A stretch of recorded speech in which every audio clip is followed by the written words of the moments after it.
Ah,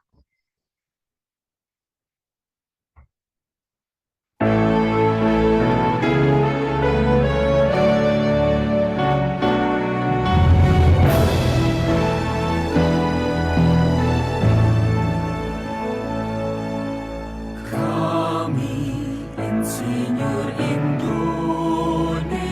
berbudi luhur dan berintegritas, kompeten dan profesional, bertanggung jawab sepenuh hati. Kami insinyur Indonesia, kami menerangi negeri, mempersatukan Nusantara, membuka cakrawala dunia.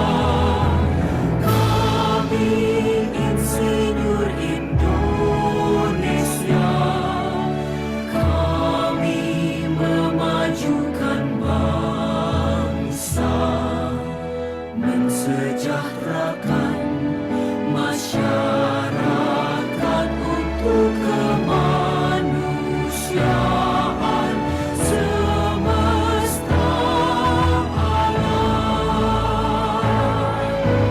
Kami insinyur Indonesia, siap membangun bangsa.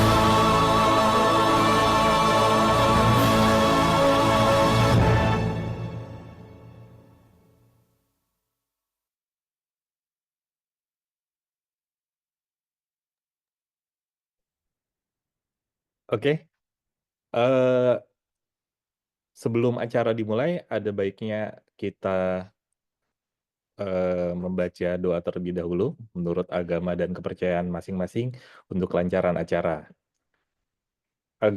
Berdoa dimulai.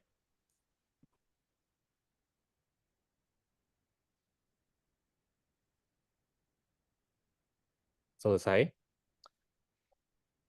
Ya, sekarang kita mulai dengan sambutan Ketua Badan Kejuruan Informatika Indonesia terlebih dahulu. Mungkin dipersilakan kepada Pak Yue Fizar. Baik, Assalamualaikum warahmatullahi wabarakatuh. Selamat malam. Apakah suara saya terdengar? Terdengar, Pak. Terdengar ya? Baik, saya Jelas. mulai lagi. Bismillahirrahmanirrahim. Assalamualaikum warahmatullahi wabarakatuh.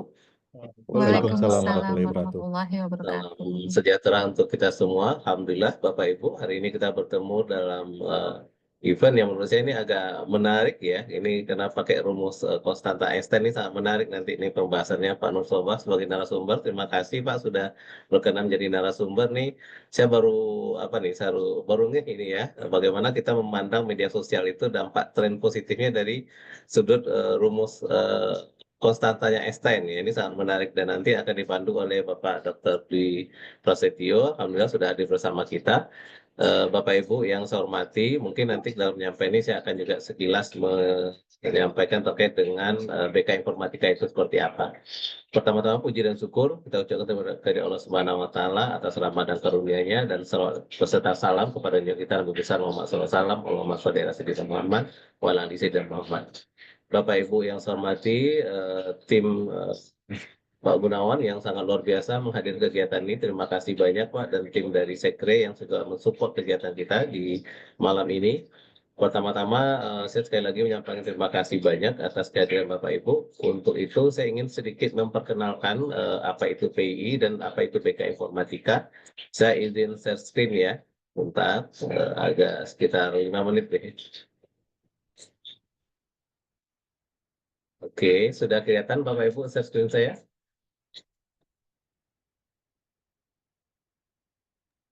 Sudah kelihatan ya? jelas, Pak.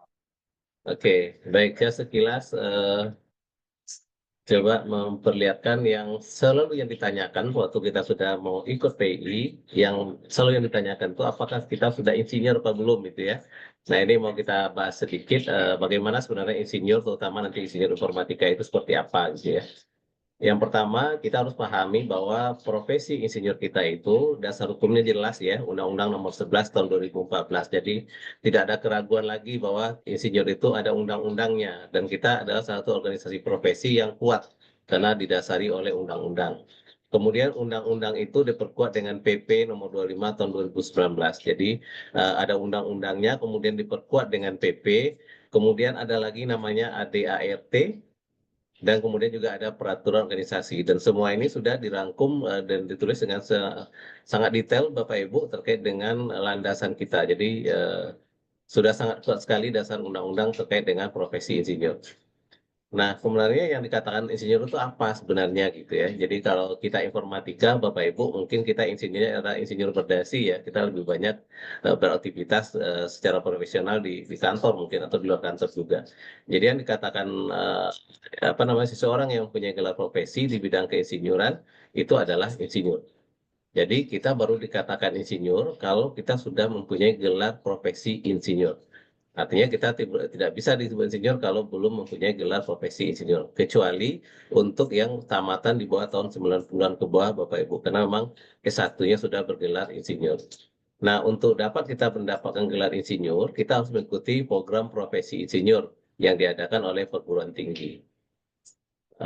Lalu keinsinyuran itu adalah praktek kegiatan keinsinyuran. Nanti kita lihatkan di undang-undangnya Bapak Ibu apa saja praktek keinsinyuran itu ya. Kita lihat nanti. Nah, secara garis besar sebenarnya ada 3 ini Bapak Ibu tahapan karir keinsinyuran kita. Yang pertama itu kalau kita ingin jadi insinyur minimal kita harus sarjana teknik dulu. Nah, sarjana teknik ini ada berbagai macam, ada yang sarjana teknik, ada sarjana teknik terapan, ada sarjana teknik bidang keteknikan, sarjana pendidikan bidang keteknikan. Jadi ada sarjana teknik, ada sarjana teknik terapan, ada sarjana bidang pendidikan teknik, SPDT gitu ya, itu boleh menjadi eh, PI, anggota PI ya, jadi insinyur ya, atau dia sarjana sains.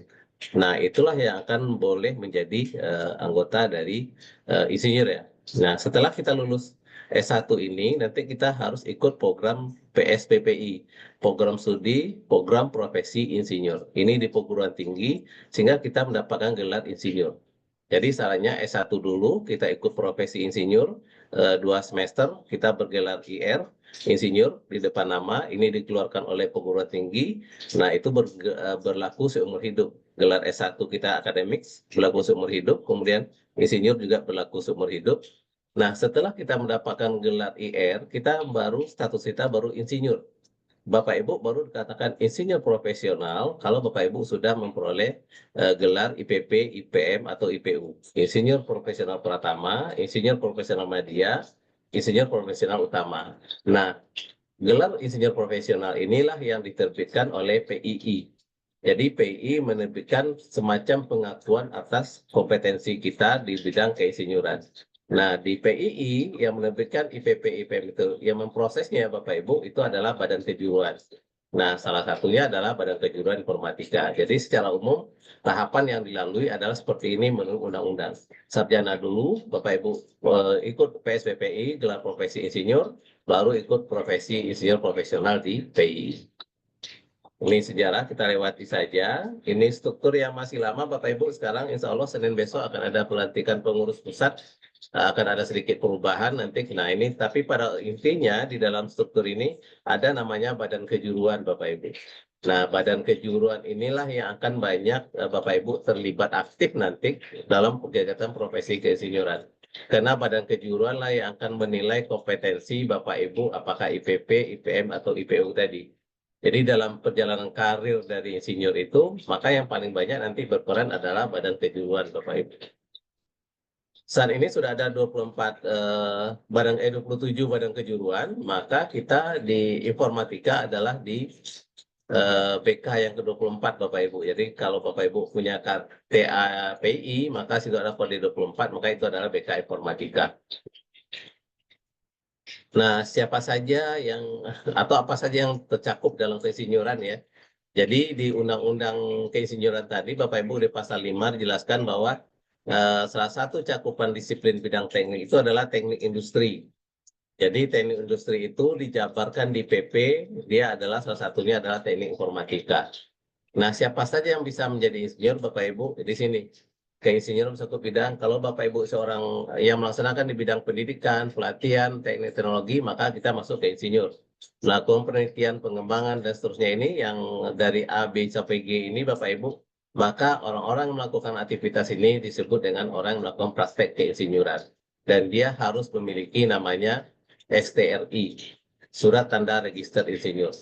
Surat Tanda Register Insinyur ini Bapak Ibu bisa diperoleh kalau kita sudah menjadi insinyur profesional. Jadi Bapak Ibu yang poin nomor 2 ini bisa dilakukan oleh insinyur profesional. Syaratnya adalah dia mempunyai STRI. Artinya yang ini Bapak Ibu harus bergelar IPP, IPM, atau IPU, dan kemudian mendapatkan surat tanda register insinyur dari PII. Nah itu baru bisa melakukan praktek keinsinyuran. Kalau undang-undang Bapak Ibu, kalau kita melakukan praktek keinsinyuran tapi tidak memiliki STRI, maka kita akan dikenakan sanksi. Diatur di dalam undang-undangnya gitu ya. Nah ini di dalam PP nomor 25 tahun 2019 disebutkan salah satu bagian dari teknik itu, teknik industri itu Bapak Ibu, ada namanya teknik informatika. Sehingga hal inilah yang mendasari lahirnya Badan Kejuruan Teknik Informatika di Persatuan Insinyur Indonesia. Jadi kita juga BK Informatika lahir karena ada undang-undangnya. Jadi kita tidak ujuk-ujuk tiba aja Bapak Ibu ya, ada undang-undang yang memperkuat kita dan diperkuat lagi dengan PP nomor 25 tahun 2019 ini. Lalu kita sedikit menjelaskan tentang BK Informatika itu seperti apa gitu ya. Jadi BK Informatika ini diinisiasi, dilahirkan oleh organisasi profesi namanya Ikatan Ahli Informatika Indonesia. Jadi juga tidak bisa langsung muncul kalau tidak ada organisasi profesi di belakangnya. Maka di tahun 2017 ada pertemuan di Bandung, sehingga inilah beberapa tokoh-tokoh awal Bapak Ibu pendiri dari Badan Kejuruan Informatika. Mungkin Bapak Ibu sudah cukup banyak kenal, mungkin sebagian ya. Ini adalah tokoh-tokoh pendiri dari BK Informatika. Itu tahun 2017. 17 sampai 18 Maret 2017 mengadakan Lokakarya. Lokakarya sertifikat insinyur profesional. Nah, di tahun 2018, jadi 2017 kita ada pertemuan, 2018 baru kita mendapatkan SK yang pertama 26 Januari. Jadi resminya BK Informatika itu lahir di tanggal 26 Januari 2018. Artinya kita tidak berapa lama lagi akan ulang tahun ini. Ini Pak Gun ya, perlu dirayakan juga nih Pak Gun. Tanggal 26 Januari nanti kita akan ulang tahun yang ke 2018 ke 6 ya, ke 7 ya. Jadi belum cukup umur sebenarnya Bapak Ibu, masih muda gitu ya. Nah, ini adalah struktur kepengurusan kita di BK di awal-awal Bapak Ibu. Kemudian kita di sini sudah masuk ke periode kedua kepengurusan dari 2024-2027. Ini adalah para pengurusnya lengkap semua nanti ditampilkan, nanti bisa dilihat ya. Nah, kita lewati itu. Nah, visi misi kita Bapak Ibu untuk 3 tahun ke depan, kita memang ingin menjadi agen perubahan dalam bidang informatika, serta berkontribusi aktif di dalam pembangunan bangsa dan negara. Karena kalau kita udah masuk menjadi insinyur, yang kita pikirkan adalah negara kita. Jadi yang bagaimana kita mempunyai potensi untuk membantu negara kita ini di bidang ilmu pengetahuan, terutama di bidang informatika. Dan ini juga akan ada beberapa misi-misi, nanti kita bisa lihat. Nah, yang sering ditanyakan Bapak Ibu, apakah informatika itu insinyur? Masih saja banyak yang bertanya seperti itu. Jadi kalau menurut undang-undang Bapak Ibu, kita adalah informatika. Yang uniknya adalah insinyur ya. Nah, yang uniknya adalah sarjana informatika itu gelarnya dulu sangat beragam. Dulu ada gelarnya sarjana teknik, ada gelarnya insinyur di awal-awal. Jadi di awal-awal itu Bapak Ibu kita yang Eskom itu tahun-tahun 90-an ke bawah gelarnya insinyur gitu. Tapi karena ada peraturan berubah jadi sarjana teknik. Lalu ada juga menjadi sarjana komputer. Lalu ada juga yang bergelar MSI, SSI ya, sarjana senterapan. Ada juga yang bergelar SPDKOM. Jadi semuanya itu adalah sarjana teknik bidang informatika. Jadi kita ada yang sarjana teknik murni lulus dari fakultas teknik atau dari fakultas ilmu komputer, maka dia sarjana teknik. Atau juga dia di bidang vokasi sarjana teknik terapan, misalnya dari Politeknik, TRPL gitu ya, dia gelarnya STRKOM gitu. Atau sarjana pendidikan teknik, SPDT, SPDKOM, ada juga gelar seperti itu. Atau sarjana sains yang fakultas kita itu atau prodi kita itu ada di bawah FMIPA, maka gelarnya sarjana sains SSI. Nah, semuanya ini Bapak Ibu, ini adalah sarjana bidang teknik yang bisa menjadi insinyur. Dan kalau kita informatika menjadi insinyur informatika. Jadi kita sangat unik kalau dia di BK Elektro jelas gelarnya semuanya ST. Tapi kalau BK Informatika gelarnya beragam. Ada ST, ada Eskom, ada SPDT, SPDKOM gitu ya, ada SSI. Itu semuanya adalah sarjana komputer yang bisa menjadi insinyur. Jadi tidak ada lagi keraguan Bapak Ibu bahwa semua sarjana komputer itu adalah berhak untuk menjadi insinyur dan berhak ikut mengikuti program profesi insinyur gitu. Nah, aktivitas kita Bapak Ibu nanti bagi yang belum menjadi anggota PI silakan daftar di Simponi PI Already. Nanti kalau sudah mendaftar Bapak Ibu akan mendapatkan kartu anggota, mendapatkan nomor dan situ akan ketahuan Bapak Ibu pertama kali itu akan masuk ke bidang kejuruan apa tergantung dari S1-nya. Karena sewaktu mendaftar itu akan diminta kartu ijazah kita ya. Jadi kalau ijazahnya di bidang komputer nanti Bapak Ibu pasti akan masuk ke BK Informatika. Kalau S1-nya di luar itu tentu akan berbeda, tapi nanti bisa melakukan pindah PK namanya kalau sekarang aktivitasnya banyak di bidang informatika. Setelah itu Bapak Ibu mengikuti program profesi insinyur, setelah tamat S1-nya lalu baru mengikuti kompetensi insinyur IPP, IPM, IPU, itu nanti dengan kita di BK Informatika, kalau Bapak Ibu Informatika. Setelah itu, setelah mendapatkan IPP, IPM, IPU, baru Bapak Ibu mendapatkan surat tanda register insinyur. Setelah mendapatkan tanda register insinyur ini, baru kita boleh melakukan praktek keinsinyuran. Bapak Ibu boleh melakukan menjadi konsultan kah, atau mengelola proyek, atau apapun gitu ya. Harus punya namanya STRI menurut undang-undang. Nanti ada lagi gelar-gelar yang lain Bapak Ibu dapatkan, ada ASEAN, ACPE, APEC, dan lain sebagainya. Itu bisa didapatkan setelah. Jadi proses ini berurutan Bapak Ibu ya. Nah, perjalanan panjangnya sama seperti yang dijelaskan di awal, Bapak Ibu dulu sarjana teknik, lalu mengikuti profesi insinyur, nanti baru IPP, IPM, atau IPU. Ini tidak mesti satu-satu Bapak Ibu, tapi ada aturan yang harus kita lalui ya dalam proses ini. Nanti baru dapat gelar yang lain ya, ASEAN dan lain sebagainya. Saya rasa itu Bapak Ibu sebenarnya yang sangat penting di dalam profesi insinyur. Dan kita untuk profesional itu yang diminta itu sebenarnya 3 kalau kita di insinyur. Jadi insinyur PI itu tidak mengeluarkan sertifikat kompetensi Bapak Ibu. Jadi ini mohon dipahami. Kita hanya mengakui kompetensi Bapak Ibu. Pengakuan atas kompetensi Bapak Ibu. Jadi untuk dapat insinyur profesional kita harus punya dasar pengetahuan, itu tandanya Bapak Ibu sudah tamat S1 bidang teknik, lalu mempunyai pengalaman. Nah ini akan diukur nanti pengalaman di bidang profesinya. Kalau bidang informatika mungkin sudah berapa banyak proyek program yang dibikin atau jaringan yang dikerjakan dan sebagainya. Lalu nanti baru kompetensinya, mempunyai kompetensi, artinya Bapak Ibu mempunyai sertifikat kalau di jaringan punya CCNA atau punya sertifikat dari BNSP dan lain sebagainya. Inilah yang akan kita nilai Bapak Ibu, kompetensi Bapak Ibu gitu. Jadi PI itu lebih kepada pengakuan atas kompetensi Bapak Ibu. Jadi bukan mengeluarkan sertifikat kompetensi Bapak Ibu ya. Jadi yang dikeluarkan itu adalah sertifikat insinyur profesional. Bapak Ibu dikatakan profesional berarti Bapak Ibu punya sertifikat profesional. Seberapa banyak sertifikat profesional Bapak Ibu itu yang kita akui. Semakin lama Bapak Ibu beraktivitas di bidang keinsinyuran lalu punya banyak sertifikat, maka tentu peluang menjadi insinyur profesional utama itu semakin besar. Jadi IPP, IPM atau IPU itu diukur dari terutama yang poin 2 ini Bapak Ibu, pengalaman dan kompetensi. Itu nanti akan diisi terkait dengan penilaian Bapak Ibu di insinyur profesional.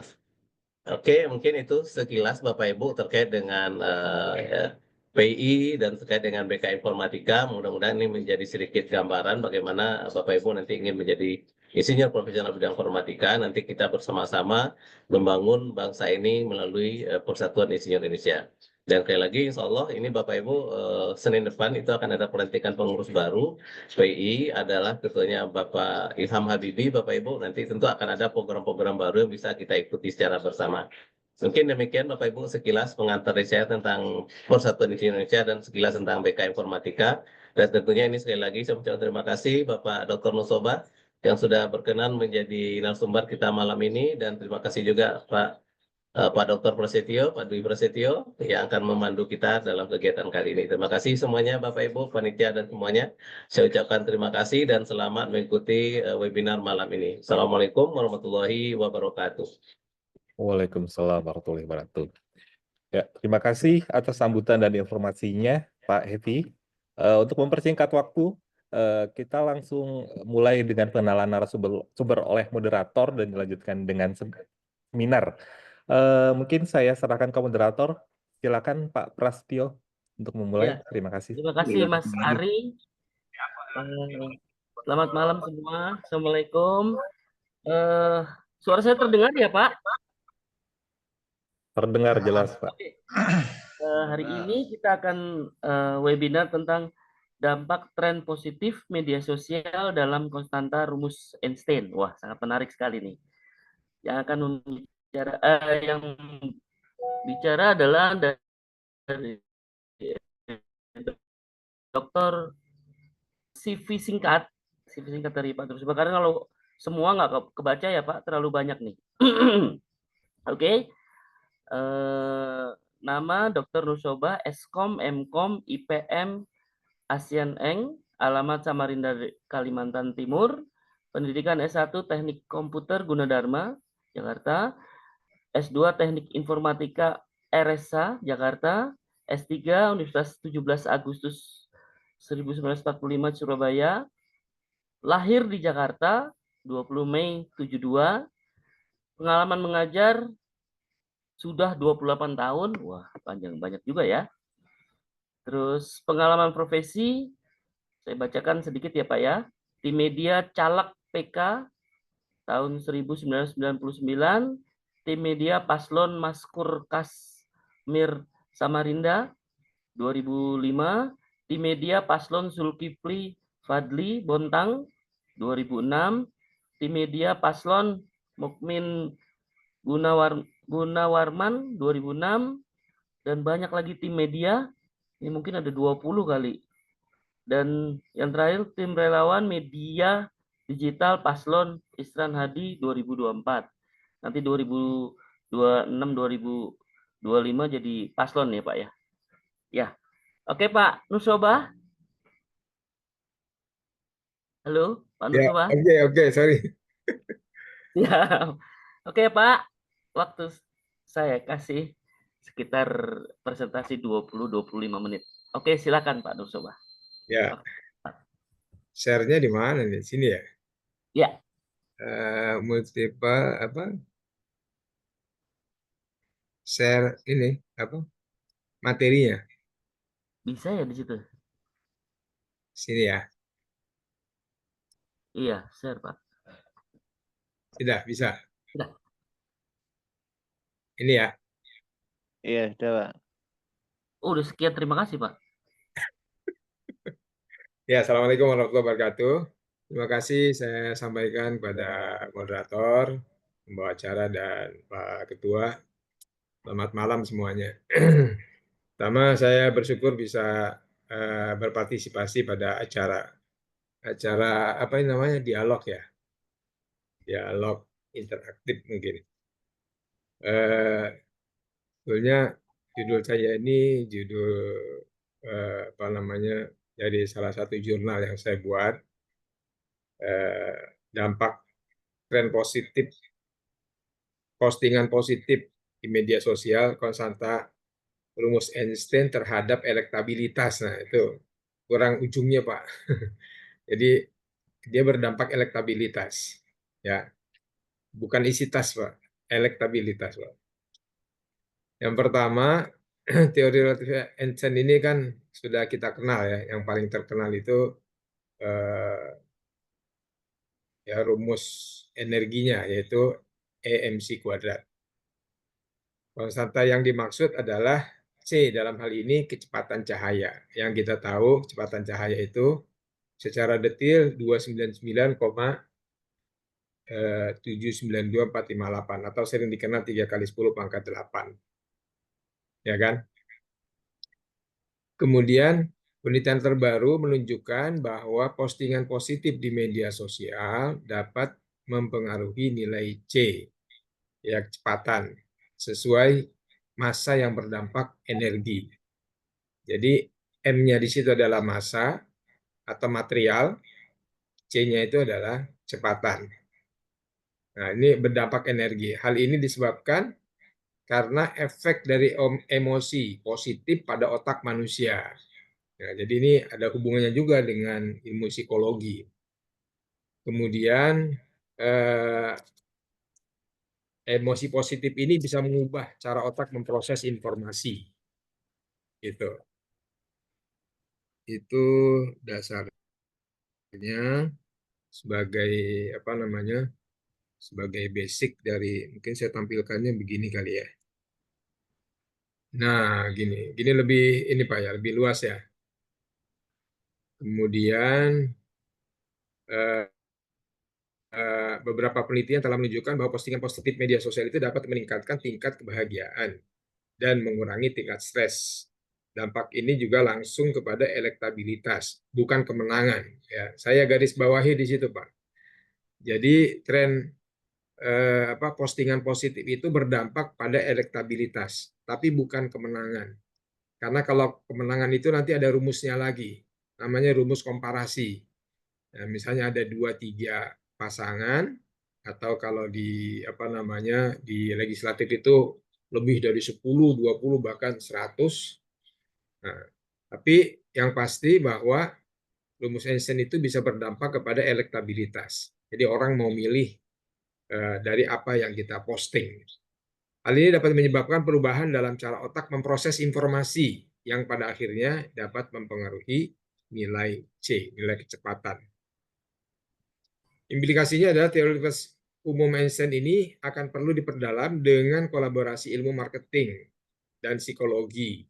Konstanta Einstein ternyata berdampak pada postingan elektabilitas, ya, dan pembuktiannya, ya, saat saya melakukan riset atau penelitian ini, saya gabungkan dengan ilmunya Brafton. Jadi Brafton ini seorang pakar ahli marketing, ya, dia punya teori, ya, teori marketing yang disebut dengan teori rule of seven. Jadi aturan 7 namanya.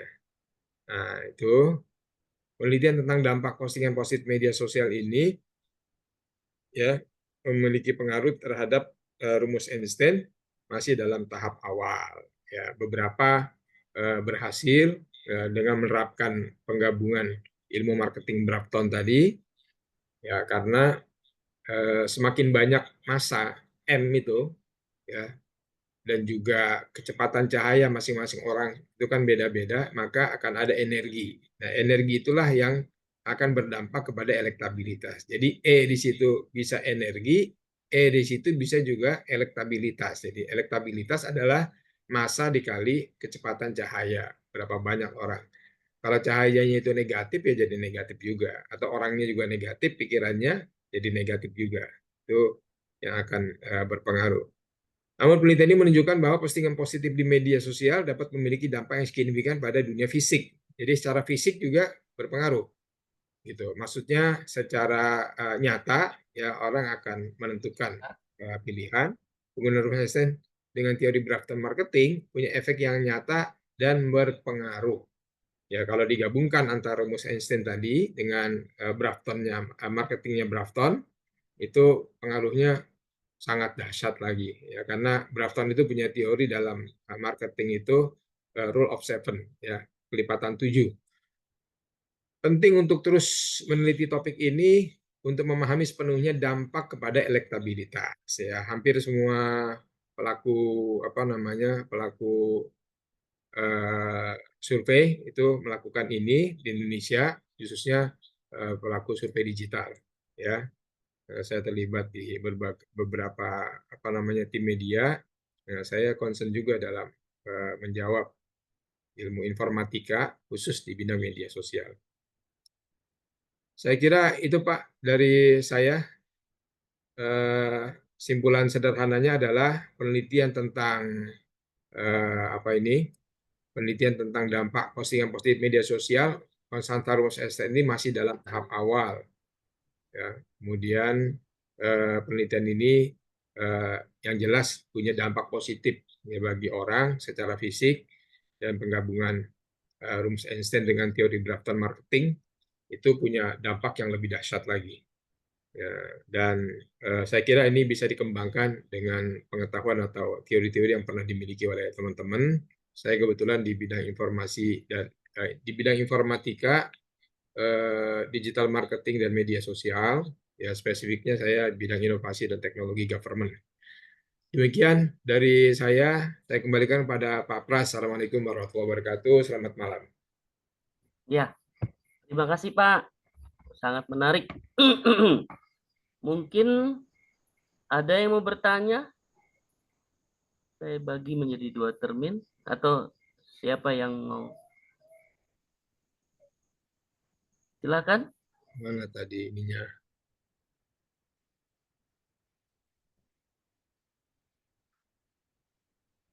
Sudah. Saya punya ini juga Pak, punya ada jurnalnya kalau mau. Ya.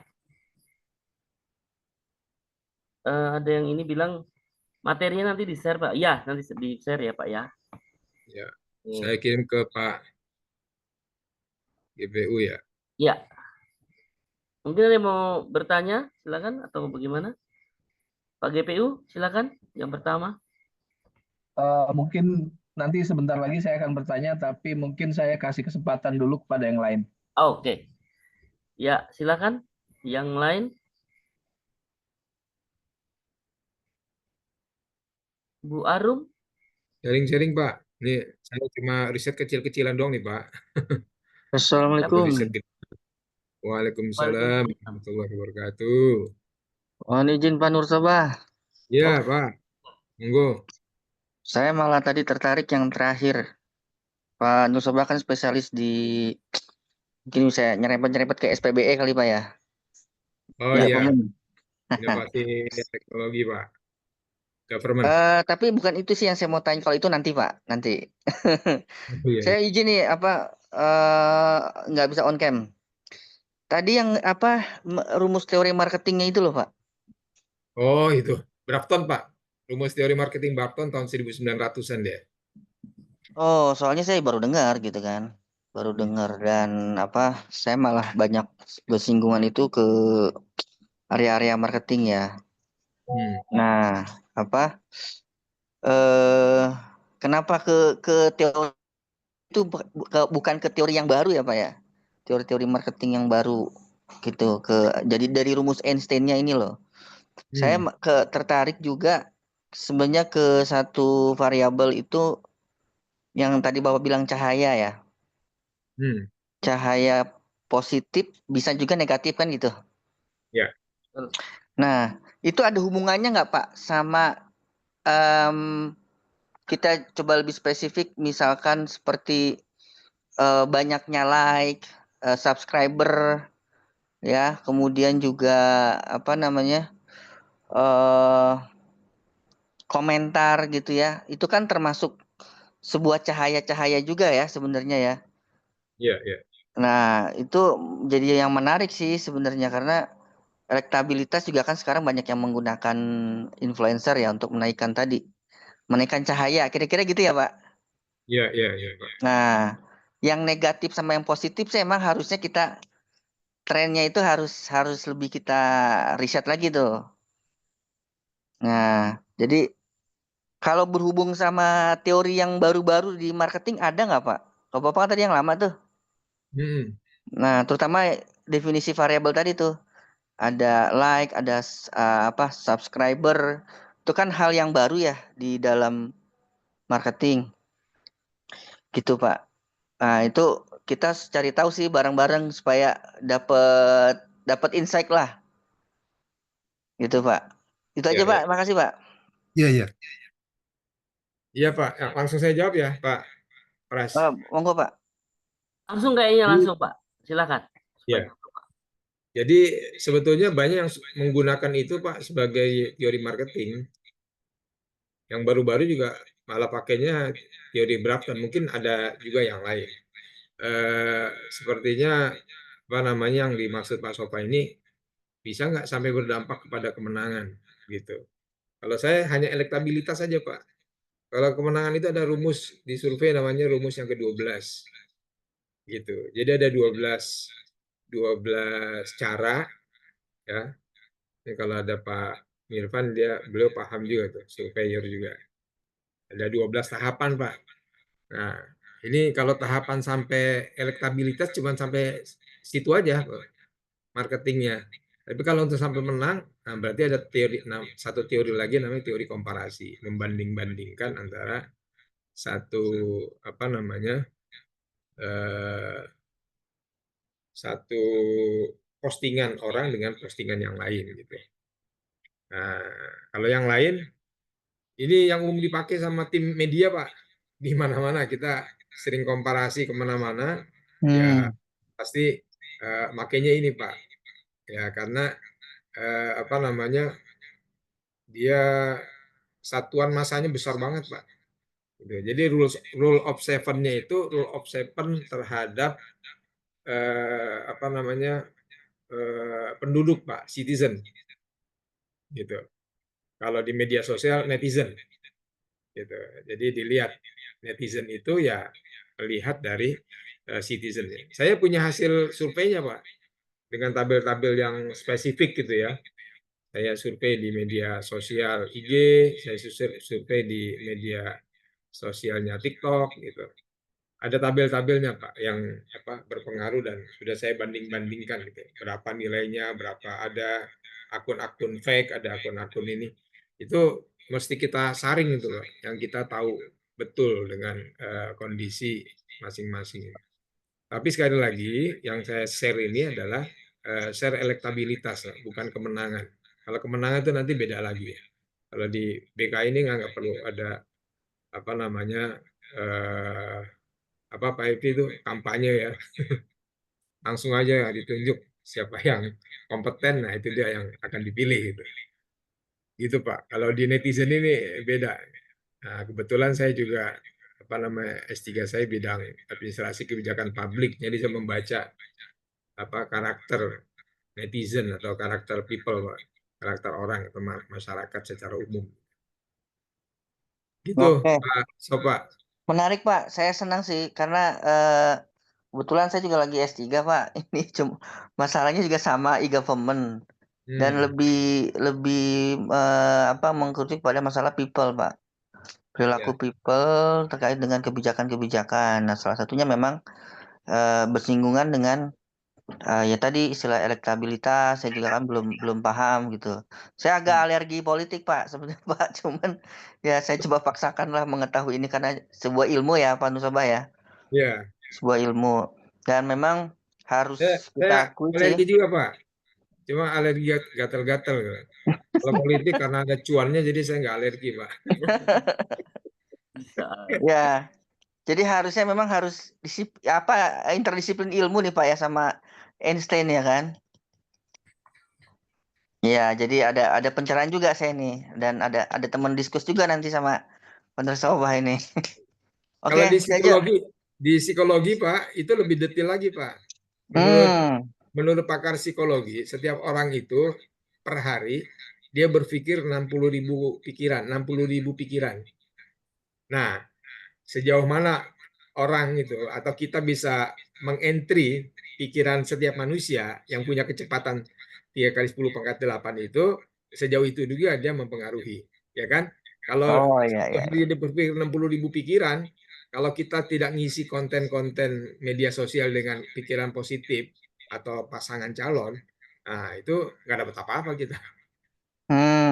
Ya berarti harus di influencer Pak ya supaya jadi ya tadi Ya, elektabilitasnya makanya naik ya Pak. ada bisnis baru kan, bisnis Iya, itu bisnis katanya baru lah. bisnis influencer bahkan kayaknya mulai akan turun Pak, digantikan sama yang lain. Ya, kan AI juga udah bisa, Pak. Chatbotnya sudah bisa, Pak. Saya semalam coba, Pak, chatbot di Telegram, Pak. Nah, Sederhana, Pak. Saya hmm, bilang, wah ini kalau kayak begini anak SMA juga tinggal dikasih tahu 2 jam selesai deh ya.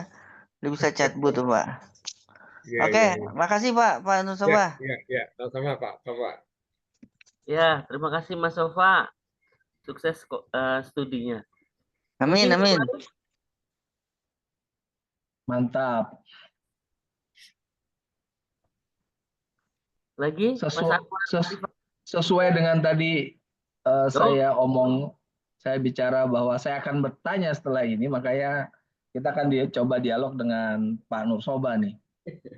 Yang silakan. menarik kan seolah-olah media sosial gitu ya, media sosial, tapi dikaitkan dengan ilmuwan nih, Konstanta Einstein, ya kan? Biasanya mungkin ini Pak Nursoba akan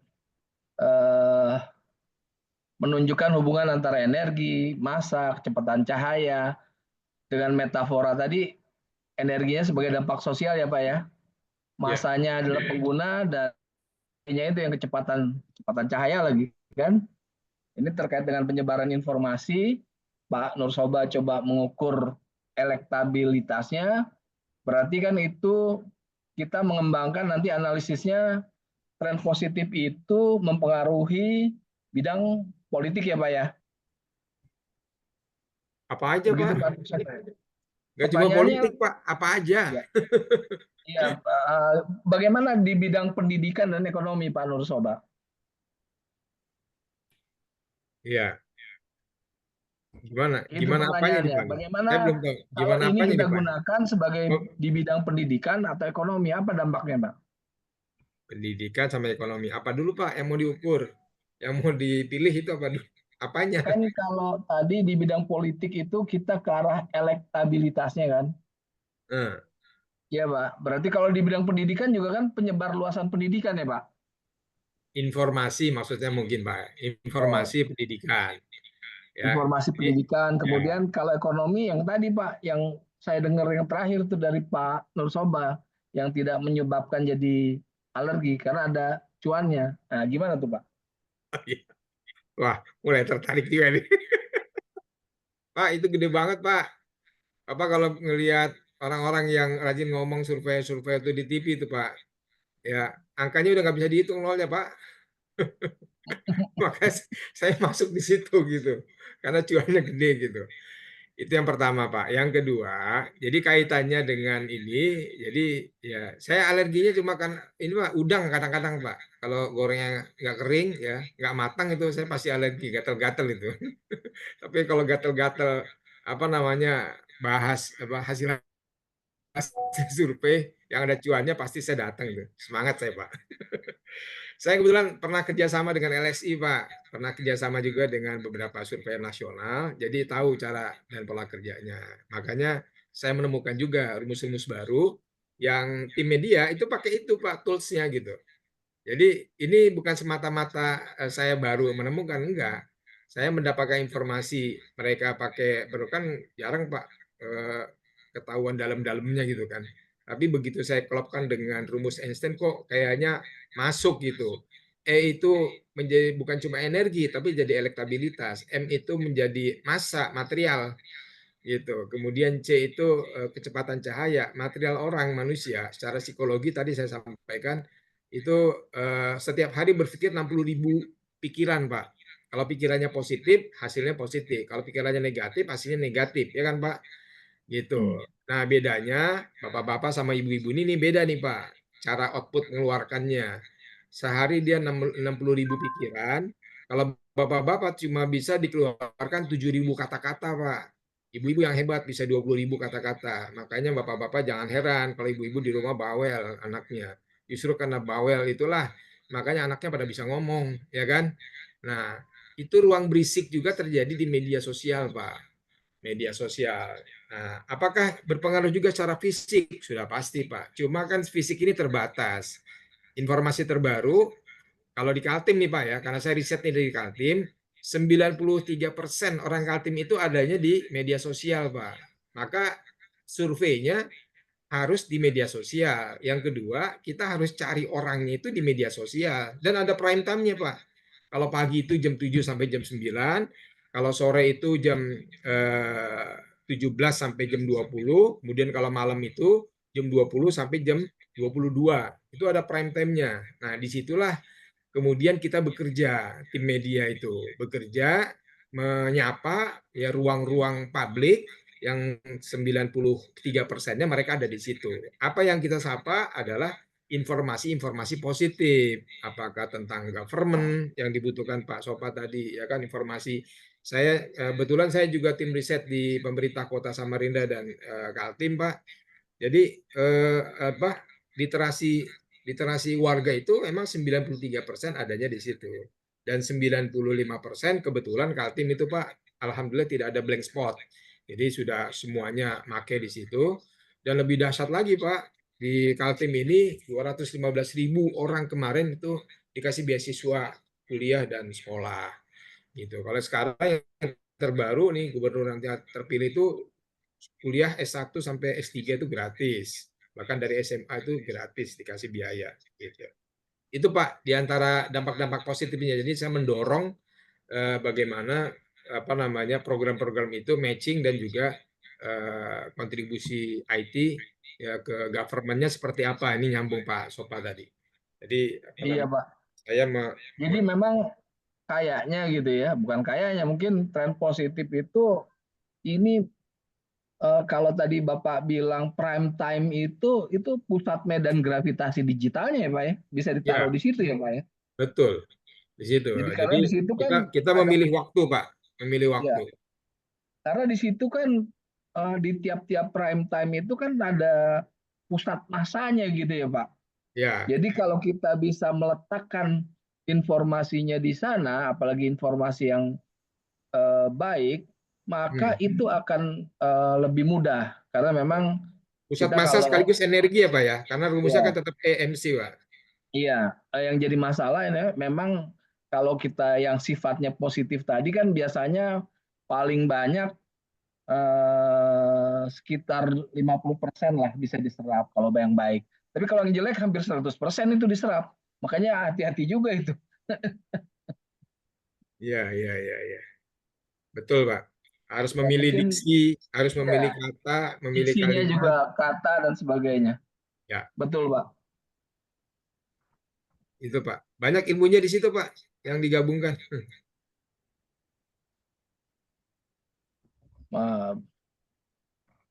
Iya Pak, saya setuju tuh Pak. Memang jadi dari situ nanti diturunkan konstanta baru ya Pak.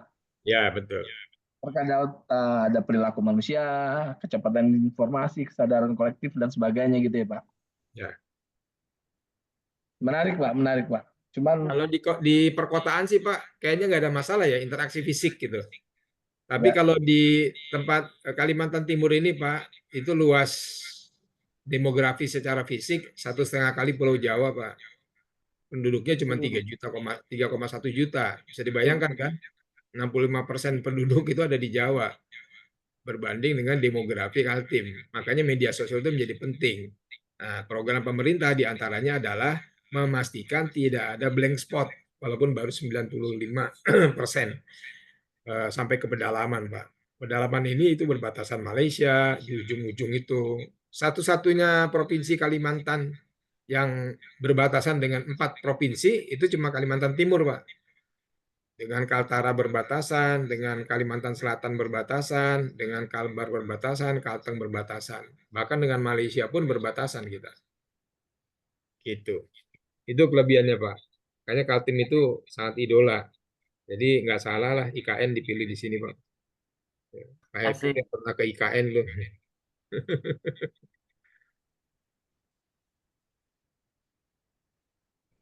Oke, masih ada lagi Pak? Ya, Good Pak. silakan. dari saya sementara itu Pak.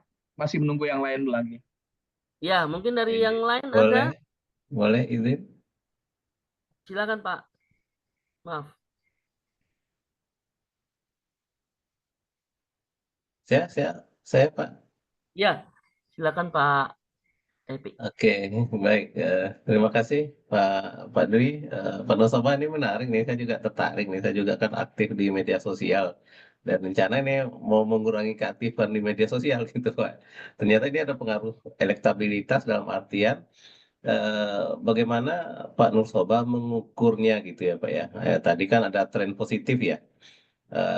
Kita dari sekian banyak itu yang kita ukur tuh per personal atau misal tadi per kaltim. Jadi apa saja isi status FB misalnya Pak ya di sekaltim gitu ya. Bagaimana Bapak mengukurnya menurut saya gitu ya? Apa yang diukur personal atau kalau di Twitter kan cuitannya di X ya, kan ada bisa ditarik. Nah, bagaimana metode menarik status itu gitu Pak? Dan media media sosial yang dipakai itu media sosialnya apa saja Pak? Kan media sosial sangat banyak ya. Definisi media sosial yang dipakai dalam konsep yang dipakai ini, apakah misalnya TikTok masuk? Kalau TikTok kan lebih banyak ke video gitu ya. Kalau kita pakai Instagram juga banyak video, itu kan media sosial juga gitu ya. Kalau Facebook campuran gitu ya, banyak teks, banyak video, ada reel dan sebagainya. Masing-masing mempunyai plus dan minus gitu. Nah, dari sekian banyak media sosial, apakah semua media sosial itu dipakai, Pak, atau ada creator tertentu gitu ya, media sosial yang dipakai, dan bagaimana cara mengukurnya, memindahkan dia ke rumus itu seperti apa gitu, Pak? Nah, itu mohon penjelasan Pak, menarik ini, Pak, biar saya pakai juga kayak ini. Iya. Silakan Pak Demikian, Pak. Nursoba. Jadi Pak Epi semuanya itu pakai survei kita. Jadi menentukan baju aja yang dipakai itu juga pakai survei. Karena kita akan memilih netizen. Ya, netizennya ini Gen Z, baby boomers, atau generasi alpha. Nah, itu Pak. Semuanya pakai survei. Jadi Oh, survei. tentang pakaian orang misalnya. Misalnya Pak Epi nih, supaya dikenal nih, pakaiannya apa? Pakai peci atau nggak pakai kopiah? Itu ada surveinya Pak. Ada surveinya itu. Ya, misalnya di Jawa Barat dulu. Oh, yang dipilih bukan Jawa Barat itu kan kota santri ya, daerah santri. Justru yang dipilih itu bukan orang yang pakai kopiah Pak, calonnya. Coba lihat yang dipilih Pak Deddy Mulyadi itu. Bukan pakai kopiah dia kan Pak. Pakai topi Bali itu apa itu ya? Yang putih-putih itu. Ya kan? Kayak data gitu ya. Ya. Sebenarnya itu ikat itu Pak. Udeng Ikat ya. Sunda Pak. Ya kan?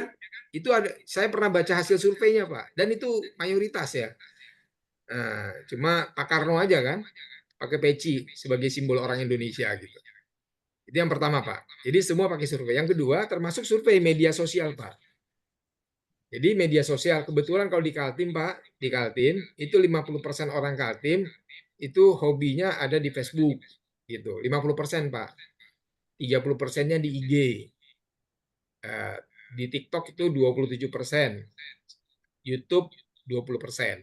Jadi ada surveinya itu Pak. Nah, seperti yang kata Pak Epi tadi, kalau Facebook itu lebih banyak teks Pak daripada gambar atau video. Kalau di IG itu lebih banyak video gitu dan lain sebagainya. Jadi semuanya pakai survei. Kalau manajemennya saya pakai dynamic system Pak. Jadi sistemnya dinamis. Nggak bisa sekarang itu sama dengan yang dulu, nggak bisa Pak. Beda banget. Ya seperti zamannya Pak Epi kuliah sama sekarang anak-anak kan nggak sama Pak gitu. Jadi itu juga pakai survei juga Pak. Jadi semuanya itu ada survei. Makanya high cost setiap pemilu atau pemilu kada itu kita harus cari yang pas gitu. Segmentasinya siapa yang mau kita pilih. Apakah Gen Z, apakah baby boomers, atau itu kan ada kriteria-kriterianya Pak. Dari situlah kita menentukan masuk gitu. Rumusan itu saya kira cuma ya kalau ilmu eksakta kan sudah jelas Pak. Ya, eksakta E sama dengan MC kuadrat itu kan dari rumus Einstein-nya. Tapi kalau kita mau masuk ke pasarnya, kita pakai rumus Brafton gitu, yang banyak dipakai oleh surveyor. Mungkin yang lain juga pakai. Yang sekarang kan RDD Pak, riset double dial. Jadi riset media sosialnya itu by phone, tapi double dial Pak. Jadi 2 kali dia lakukan rechecking gitu. Nomornya benar apa enggak, bukan fake. Yang kedua, baru kita menghubungi orang yang tepat. Itu kalau yang digital Pak, RDD itu double dial digital. Intinya adalah ini terus berjalannya waktu, kita harus terus update Pak. Saya menggunakan namanya dynamic system. Jadi sistemnya berubah-ubah sesuai dengan daerah dan cocoknya seperti apa. Bahkan ada satu daerah Pak, nggak perlu pakai HP Pak, nggak perlu pakai ini. Ya, jadi ya cukup ya kita datang ya pakai si calon itu cukup pakai baju gamis, kopiah putih, ya sholawatan selesai sudah Pak, milih semuanya itu gitu. Itu dari sisi elektabilitas Pak. Kalau yang lainnya itu lain lagi ceritanya gitu. Gitu. Ya, Itu jadi artinya berbasisnya survei ya Pak ya. tetap semua Survei. berbasisnya survei Pak. Kalau bahasa kitanya riset Pak, riset gitu. Riset. Ya, Ya, jadi riset. kalau kita itu kan sebenarnya bisa yang otomatis itu sebenarnya Pak ya. Kalau tadi saya nyebut di apa di X itu banyak fitur API yang bisa kita mengambil cuitan orang dalam jam tertentu. Kalau tadi ada prime time gitu ya, nah kita bisa mengambil cuitan orang sekaltim gitu ya di jam Ya. 8 sampai jam 20 yang umurnya sekian-sekian. Nah, Ya. itu kan biasa kalau di ads yang tertarget itu kan kita bisa setting seperti itu gitu ya. Jadi surveinya ya real time gitu. Jadi tidak langsung berdasarkan data lokasi. Sekarang kan semua sudah bisa ditentukan di situ, Pak. Bisa melihat lokasi, bisa melihat jenis kelamin, bisa melihat umur dan sebagainya gitu. Dan itu real time. Kita bisa melihat secara real time. Dan saat ini memang banyak API seperti itu adanya di X. Nah, di FB mungkin perlu kita elaborasi lagi ya. Ini sangat menarik. Saya juga sangat tertarik. Jadi kita bisa melihat kondisi Samarinda itu berdasarkan status masyarakatnya 1 jam ini ngapain aja statusnya di media sosial itu ya. Nah, itu bisa disimpulkan masyarakatnya sedang senangkah, sedang positifkah atau tidak gitu kan. Nah, ini juga menarik. Jadi secara real time, tapi bukan berdasarkan survei. Gitu. Ini kan jadi berbeda ya Pak. Jadi bagaimana kita mengambil secara real time, tapi kalau survei tentu butuh waktu dan butuh biaya besar. Tapi kalau real time memang butuh teknologi, bagaimana kita bisa menangkap apa cuitan, apa status, apa ya wall dari media sosial masing-masing warga tertentu gitu. Dan ini mungkin tantangan ke depan mungkin Pak. Mungkin dari survei kita tingkatkan menjadi pengecekan secara real time. Nah, setelah data itu dapat, saya kepikiran bagaimana kita menentukan itu positif dan negatif. Pendapat trennya positif negatif gitu Pak ya. Jadi misalnya ada statusnya positif, nah itu bagaimana kita artinya akan main lagi text mining di situ gitu ya. Bagaimana kita mendefinisikan itu positif atau negatif dari sebuah status. Jadi akan banyak yang bisa dilakukan. Jadi dari survei, lalu kita akan melakukan olah data, analisa data dengan text mining. Nanti bisa jadi juga arahnya ke web mining gitu Pak, lebih lebih mendalam lagi. Nah, ini akan bisa melihat pola perilaku orang. Jadi kalau saya sekarang mau lagi mendalami yang web mining itu Pak, bagaimana mendalami perilaku pengunjung sebuah website ya. Anggaplah media Facebook gitu. Kita bisa melihat pola-pola perilaku, tapi berdasarkan region ya, daerah ya. Misal saya di Padang, saya melihat status Facebook orang sepadang gitu ya, kalau bisa gitu. Nah, itu kita bisa melihat bagaimana perilaku orang sebenarnya gitu. Mungkin itu dari saya tambahan. Mungkin ini karena ini menarik Pak penelitian ini namanya etnografi ya, media sosial gitu ya. Nah, ini mungkin perlu pendalaman-pendalaman lagi dan ini menarik Pak Gun diangkat topik-topik seperti ini. Mungkin nanti ada lagi yang jadi narasumber, ini menambah pola-pola berpikir kita dan ini saya rasa adalah bagian dari peran dari BK Informatika Pak Nur. Peran-peran kita kelihatannya mungkin nih agak unik ya karena menggabungkan dengan Konstanta Einstein. Saya tadi agak ini juga Pak menarik bagi saya gitu ya karena tiba-tiba media sosial dikaitkan dengan EMC Quarter ini hal yang menarik menurut saya gitu. Mungkin demikian dari saya Pak Nusaba, Pak Ya, Dwi. terima kasih Pak Ya. Epi. Terima kasih Pak Epi. Ada yang mau ditambahkan Pak Nur Sabah? Ya, kalau sebetulnya dari sisi kemajuan teknologi sudah oke Pak ya. Tapi ada beberapa yang saya lihat ini tidak atau belum diikuti oleh government, Pak. Jadi saya juga memberikan saran waktu 2023 saya presentasi hasil risetnya itu ke mereka. Masyarakatnya sudah ada di media sosial, tapi government-nya, PNS-nya 20.000 PNS itu belum ada di media sosial, Pak. Baru jadi watching ya, baru jadi penonton aja, watcher, jadi penonton doang.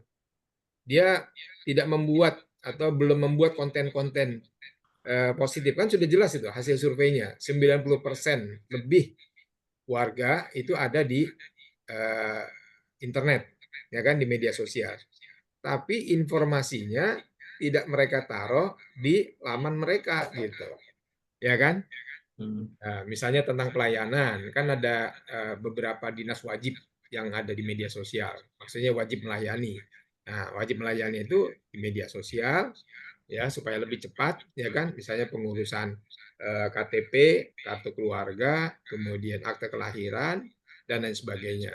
Di Samarinda itu ada dosen di sini sudah membuktikan, dia habis lahiran, dia ngurus kartu keluarga secara online, 5 menit langsung diantar itu, Pak.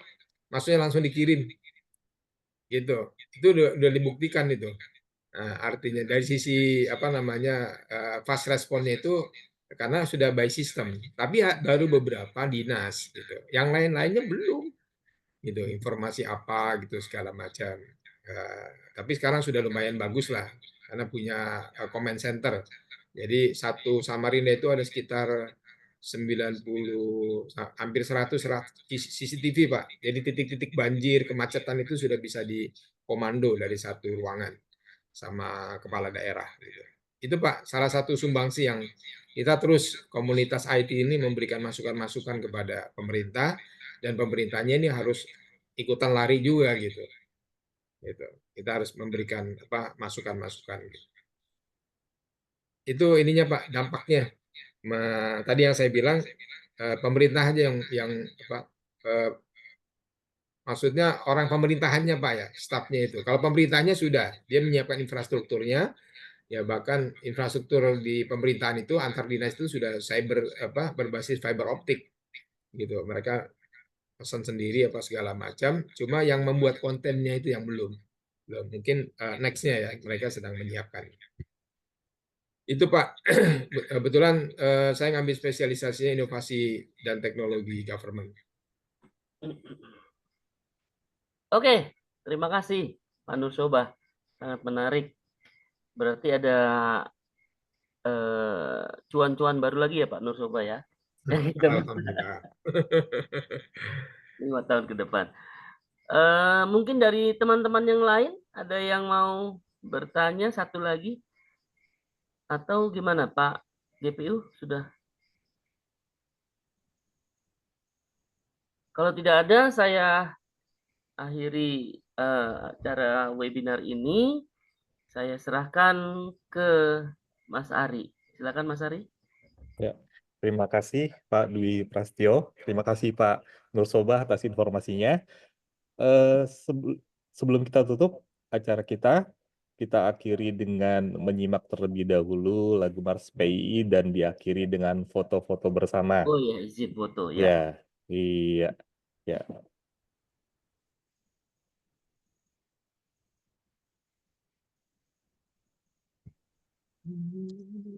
Suaranya Mas.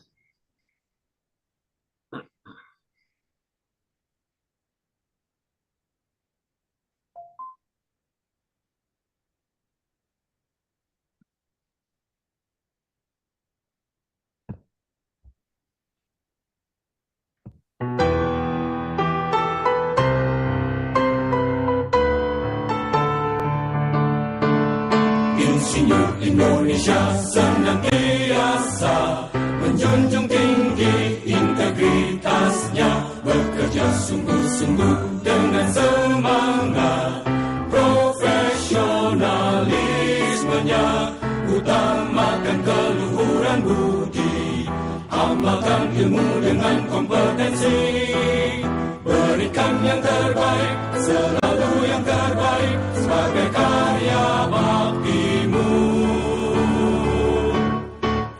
Teruslah berjuang sejahterakanlah bangsa dan negara. PII Persatuan Insinyur Indonesia.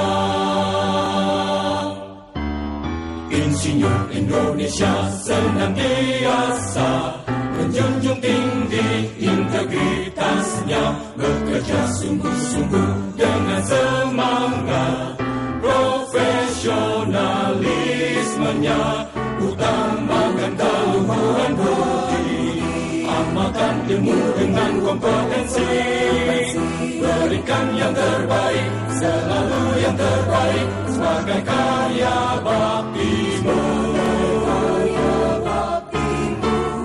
Teruslah berjuang membangun Indonesia, sejahterakanlah bangsa dan negara.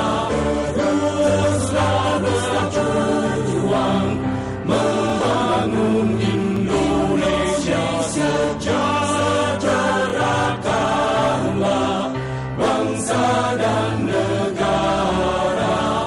PII Persatuan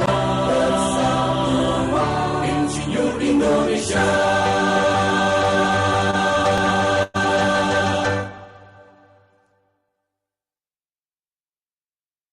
Oke, siap untuk berfoto Bapak Ibu. Dipersilakan untuk membuka kameranya dan berpose yang bagus. Ada 2 halaman ya, Mas Ihsan? Oke.